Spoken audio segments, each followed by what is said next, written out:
বৰ্তমান আমাৰ এতিয়া যোনটো পৰিস্থিতি হৈ আছে ইয়াতে আপোনাৰ জংঘল বা পাহাৰবিলাক কাটি পেলাই মাটিবিলাক ওলাই নি আছে।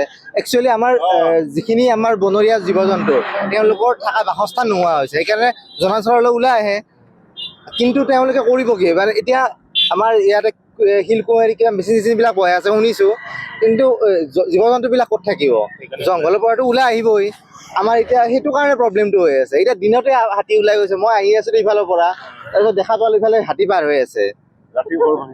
ৰাতিও আমাৰ চব এইখিনি জেগাত প্ৰায় আহি থাকে আৰু ৰাইজক অনিষ্ট কৰে। প্লাছ আপোনাৰ এনেকুৱা হয়, একচুৱেলি মেইন প্ৰব্লেমটো হৈছে জংঘলখন আমাৰ ধ্বংস কৰা হৈছে, মাটিবিলাক কাটি লৈ যায়, তাত বাহিৰে বেলেগ একো নাই। আমাক যোনটো আমাৰ ডিমৰীয়া যোনটো জনাঞ্চল আমাক সুৰক্ষিত কৰি ৰাখিব লাগে। যিখিনি আমাৰ জন্তু আছে জন্তুখিনি সুৰক্ষিত কৰি ৰাখিব লাগে, সেইখিনিয়ে মই ৰিকুৱেষ্ট কৰিম গভৰ্ণমেণ্টক। তাৰ পৰা ওলাই আহে, বহুত জেগাৰ পৰা আহে ইয়াতে। ধ্বংস কৰা হৈছে, ধ্বংস কৰাৰ ফলত এইটো হোৱা বুলি মই ভাবোঁ।